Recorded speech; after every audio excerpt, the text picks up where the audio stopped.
Assalamualaikum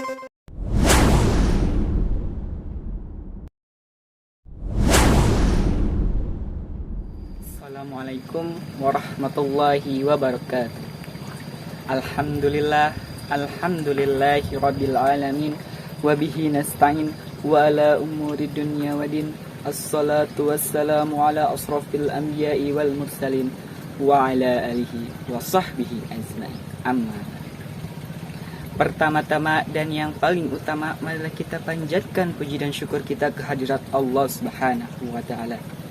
Karena atas rahmat dan karunia-Nya kita bisa berkumpul dalam keadaan sehat walafiat. Amin ya rabbal alamin.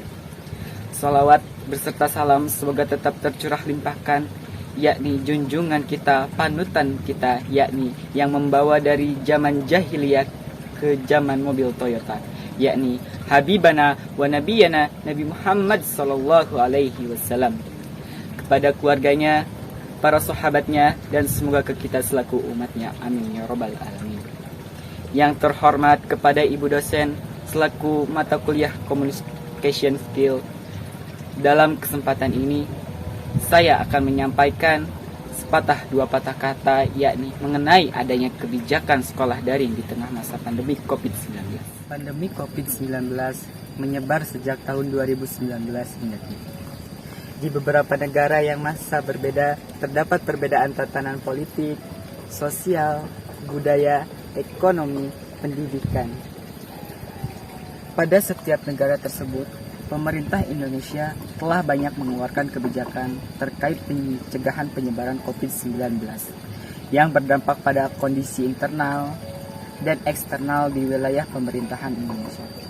Salah satu keputusan pemerintah yang memberi dampak luas adalah kebijakan pada segmen pendidikan, baik pada komponen praktisi maupun pada komponen regulatif dan lingkungan.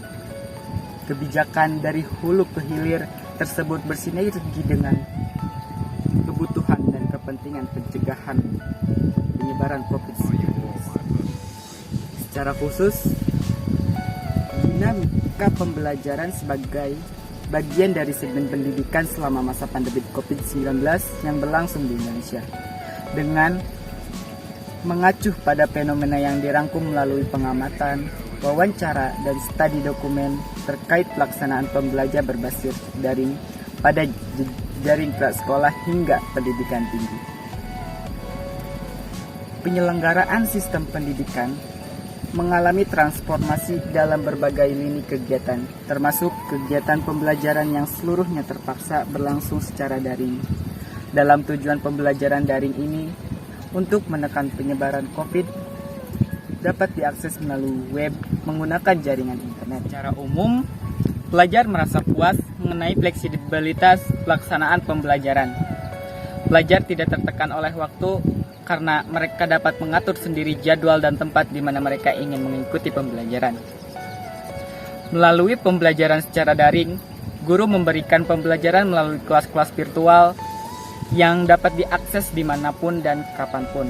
Hal ini membuat pelajar dapat secara bebas memilih mana mata pelajaran yang diikuti dan tugas yang harus dikerjakan.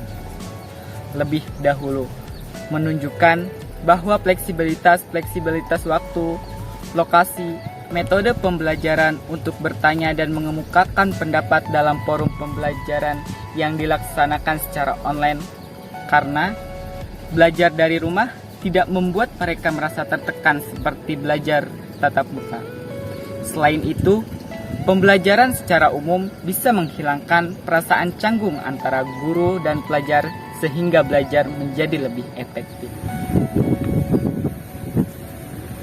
Hadirin yang saya hormati dan saya banggakan, tentunya di dalam pembelajaran dalam jaringan ini terdapat 3 kendala, yakni yang pertama jaringan internet yang lambat, harga kuota yang begitu mahal, merasa jenuh, dan sikap karakter murid pun susah untuk sulit dipantau.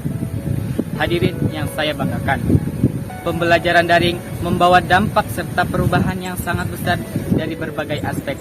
Salah satunya adalah mempengaruhi proses belajar mengajar di berbagai sekolah ataupun kampus.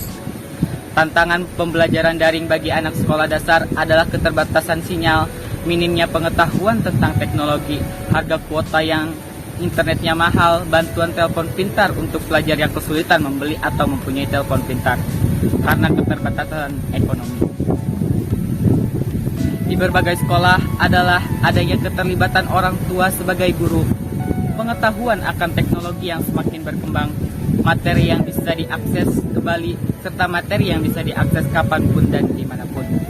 Hadirin yang saya hormati, tetap semangat untuk menuntut ilmu. Jangan jadikan alasan pandemi COVID-19 untuk kita tidak menuntut ilmu. Tetap patuhi protokol kesehatan yang ada. Terima kasih atas waktu dan kesempatannya yang sudah mendengarkan pidato saya. Mudah-mudahan kita bisa mengambil hikmah yang ada dalam pembelajaran daring tahun ini.